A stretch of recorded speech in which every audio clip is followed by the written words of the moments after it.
এই করে লাইলাতুল বরাতের কিতাবের মধ্যে প্রায় 27টি নাম এসেছে। এরকম নামাজ আসতে 27টি নাম এসেছে, যেগুলোর সব কিছুর মাহাত্ম্যগুলো লাইলাতুল বরাত লাইলাতুল কদরের মধ্যে নিহিত আছে। এই ধরনের লাইলাতুল বরাতের আরো 4টা রাত আছে। কটা রাত আছে? বরাবর বলি, যদিও আমরা আমাদের দেশে লাইলাতুল বরাতে জাঁকজমকভাবে পালন করি। লাইলাতুল বরাতের রাত সেই মর্যাদাপূর্ণ রাত, লাইলাতুল কদরের রাত সেই মর্যাদাপূর্ণ। আবার একদিন 2 দিন বা 3 দিন পরে যে ঈদ উল ফিতরের রাত আসবেন, যেটাকে চাঁদ রাত বলা হয়, চাঁদ রাত বলা হয়, এটাও লাইলাতুল বরাত লাইলাতুল কদরের রাত। আবার যেদিন 10ই জিলহজ কোরবানির রাত, সেটাও লাইলাতুল বরাত লাইলাতুল কদরের সমতুল্য রাত। তো কটা পেয়েছি? 4টা পেয়েছি। লাইলাতুল বরাত লাইলাতুল কদর, ঈদ লাইলাতুল ফিতর লাইলাতুল আযহা। কটা পেয়েছি? নাকি আর একটা হচ্ছে যে কত মাস পেয়েছে? রজব মাস। কি মাস? রজব মাস।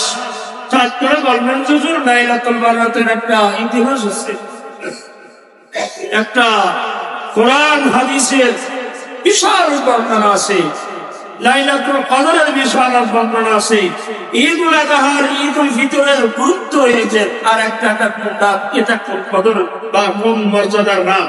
এটা হচ্ছে রজবের প্রথম রাত, যে রাতের মধ্যে মুস্তাফার নূরে মুস্তাফা মা আমেনার রেহানের মধ্যে তশরীফ এনেছেন। এই রাতটা লাইলাতুল বরাত লাইলাতুল কদর থেকে অর্থ।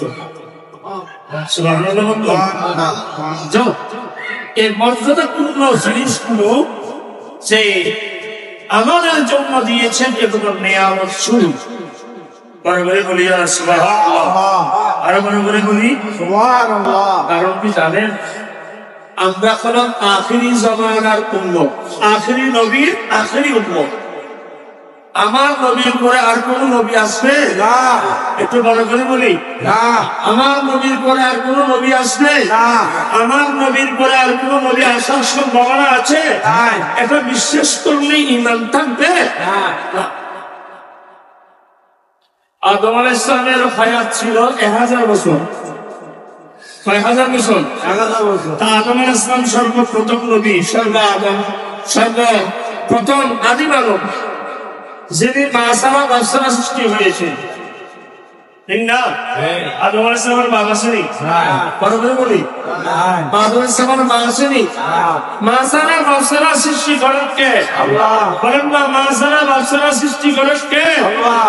এখন আপনার যদি বাচ্চারা সৃষ্টি, যদি কেউ যদি সন্তান হয়, তাকে কি বলি? যার সন্তান বলি। ঠিক না?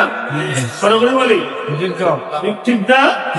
কোন সন্তান যদি বাবা ছাড়া বিয়ের আগে যদি কোন মহিলার সন্তান হয়ে যায়, তাহলে তাকে কোন সন্তান বলা হয়? যার সন্তান বলা হয়। এগুলো অবৈধ, এগুলো হারাম। এগুলো কি হারাম? কিন্তু আমার মালিক যিনি মা ছাড়া বাচ্চারা সৃষ্টি করতে পারেন, তন্মধ্যে অন্যতম হচ্ছেন আদম আলাইহিস সালাম। বাচ্চারা সৃষ্টি হয়েছে হযরত ঈসা আলাইহিস সালাম। ঠিক কিনা? একটু বরাবর বলি, ঠিক কিনা? আদম আলাইহিস সালামের বয়স ছিল 1000 বছর। 1000 বছর, 1000 বছর। আর সবচেয়ে যিনি সর্বকনিষ্ঠ, সর্বনাশ, সর্বশেষ নবী, ইনার বয়স মাত্র 63 বছর। একটু আওয়াজ দিয়ে বলি, 63 বছর। অর্থাৎ আমার সর্বপ্রথম নবীর 1000 বছর থেকে নবী আম্বিয়া কিরামের বয়স কমতে কমতে কমতে কমতে কমতে কমতে কমতে লাস্ট সর্বশেষ নবী পর্যন্ত আসলেন 1000 বছর থেকে কমতে কমতে কমতে কমতে কমতে 63 বছরের মধ্যে এসেছেন। অর্থাৎ কি, দুনিয়া এটা যাওয়ার একদম করিব হয়ে গেছেন। আদম আলাইহিস সালাম প্রথম নবী, 1000 বছর, শেষ নবীর বছর 63 বছর। মানে কি 63 17 বছর নিচে এসে গেছেন। অর্থাৎ কিয়ামত আসর হয়ে গেছে। সুবহানাল্লাহ বলি, সুবহানাল্লাহ বলি। তো আমাদের হায়াত কম। হায়াত কি বরাবরই বলি, হায়াত এই সময়েতে 200 বছরের মানুষ খুব মুশকিল।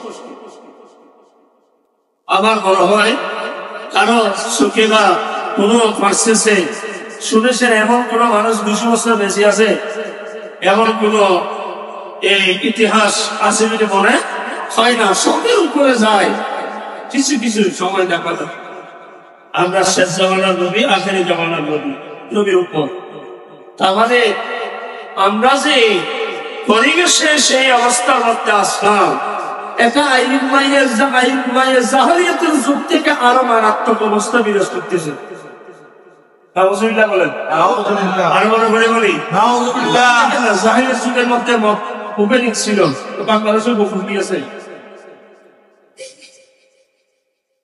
জেলা ওপেনিং ছিল বাংলাদেশের মধ্যে, গোপন কি আছে, মারামারি কানাকানি রূপতারাজ ছিল বাংলাদেশের। বাংলাদেশ যদি মনে করেন বাংলাদেশে অবাক কি আছে, গোপন কি আছে। আল্লাহ আমাদেরকে এত ইহসান দয়া করেছেন, এরপর আল্লাহর দয়া সবার উপরে। আল্লাহর দয়া একটু বড় করে বলেন, আল্লাহর দয়া সবার উপরে। আমাদেরকে দয়া করেছেন, ইহসান করেছেন কিছু কিছু নিয়ামত দিয়ে। যে নিয়ামতের মধ্যে, সে নিয়ামত গ্রহণ করলে বন্দার পাহাড় পরিমাণ কোন মুহূর্তের মধ্যে কমা হয়ে যায়। একটু বড় করে বলবো না, যেমন একটা ছোট্ট আমল আছে, আজকে ছোট্ট আমল, এগুলো একটু আর একটু ভরে বললে হয়তো আরো ভালো হতো, মুখে চলে এসেছে।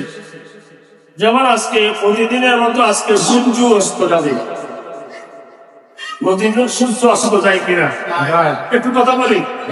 আজকে সূর্য অস্ত হচ্ছে 5টা 49 মিনিট, 5টা 49 আরো 6 মিনিট বা 5 মিনিট পরে মাগরিবের আযান দিবে।